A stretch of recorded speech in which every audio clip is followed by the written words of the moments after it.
எங்கள் ஆண்டவராகிய இயேசு கிறிஸ்துவின் வழியாக உம்மை மன்றாடுகின்றோம். கைதிகளை விடுவிக்கவும் உமக்களாகி எங்களுக்கு தூய ஆவியாரை மகிழ்ச்சியை வழங்கவும் இதனால் நமது புது நம்பிக்கையுடன் நாம் கொண்டாடுகின்றோம். இன்று மிக ஆடம்பரமாக நமது சென்னை மயிலை உயர்வு ஆவார். அவரில் அவரது திருப்பெயரில் நம் நம்பிக்கை வைத்துள்ளோம். தொலைக்காட்சி ஊடக நண்பர்களுக்கும் தொலைக்காட்சி நேயர்களுக்கும் மாலை வணக்கம். மிகவும் மகிழ்ச்சியான நாள் எங்களுக்கு. உலக அளவிலே இருக்கின்ற கத்தோலிக்க திரு அவையானது ஒரு முக்கியமான ஆண்டு, யுபிலி ஆண்டு என்று சொல்லுவார்கள், சிறப்பான ஆண்டு.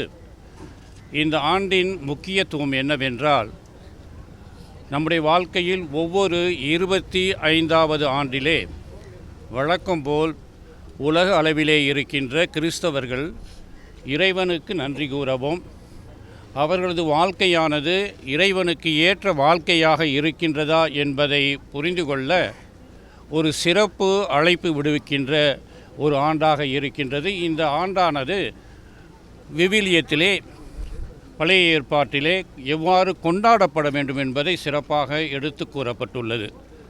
அதன்படி இந்த ஆண்டிலே உலக அளவிலே இன்றைய தினத்தில் திருத்தந்தையின் அழைப்பினை ஏற்று, திருத்தந்தை பிரான்சிஸ் அவரின் அழைப்பினை ஏற்று, உலகிலே இருக்கின்ற எல்லா மறைமாவட்டங்களின் தலைமை ஆலயத்தில் இந்த விழாவானது அதிகாரப்பூர்வமாக ஆரம்பிக்கப்படும். பொதுவாக அந்த ஆலயத்திலே இருக்கின்ற ஒரு கதவானது திறக்கப்படும்.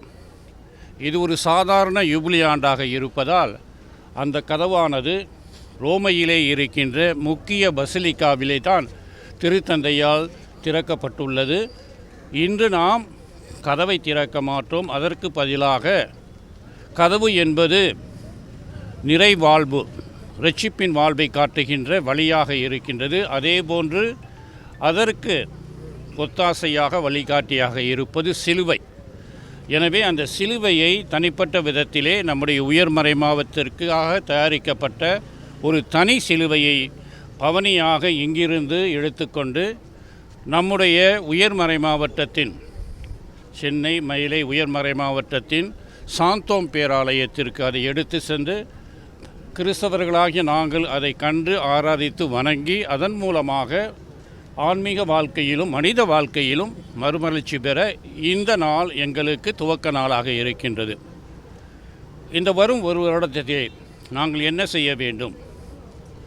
இந்த ஆலயத்திற்கு வருகின்றவர்கள் தனிப்பட்ட விதத்திலே தங்களுக்காகவும் திருத்தந்தைக்காகவும் கிறிஸ்தவர்களுக்காகவும் உலக சமாதானத்திற்காகவும் ஜெபித்து தனிப்பட்ட ஆன்மீக நலனை பெறவும், அதற்கு ஏற்றவாறு அவர்கள் தங்களுடைய வாழ்க்கையிலே செய்த தவறுகளை ஏற்று மனவருந்தி அதற்காக மன்னிப்பு கேட்கவும், அந்த தவறின் காலமாக செய்த குற்றங்களை போக்க பிறரன்பின் எடுத்துக்காட்டாக பிறருக்கு உதவியாக இருக்கவும் பல வகையான வழிமுறைகள் நமக்கு கொடுக்கப்பட்டிருக்கின்றது. அதை நாங்கள் இன்றிலிருந்து தனிப்பட்ட விதத்தில் பொதுவாக செய்து கொண்டிருக்கின்றோம்.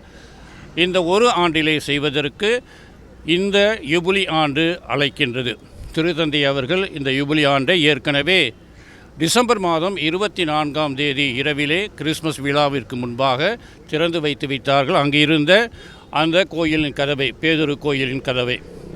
இன்று நாங்கள் இந்த சிலுவையை பவனியாக எடுத்துக்கொண்டு நம்முடைய உயர்மறை மாவட்டத்தில் இன்றிலிருந்து அடுத்த வருடம், அதாவது 2025ஆம் ஆண்டு டிசம்பர் மாதம் 28ஆம் தேதி வரை இந்த யுபிலி ஆண்டானது உயர்மறை மாவட்டத்தில் இருக்கின்ற அனைத்து பங்குகள், அனைத்து நிறுவனங்கள் எல்லாவற்றிலும் இதை நாங்கள் ஒரு முக்கிய அருள் தரும் ஆண்டாக இறைவனின் அழைப்பை ஏற்று எங்களுடைய வாழ்க்கையை மாற்றிக்கொள்ளக்கூடிய ஒரு ஆண்டாக அமையும். அதற்காகத்தான் இன்று ஆரேபுரம் பங்கிலிருந்து, லாசரஸ் சர்ச்சில் இருந்து நாங்கள் இந்த பவனியை, சிலுவை என்பது மகத்துவத்தின் சின்னம், மீட்பின் சின்னம் என்பதை எடுத்துக்காட்ட இந்த பவனியானது இன்று ஆரம்பிக்க இருக்கின்றது.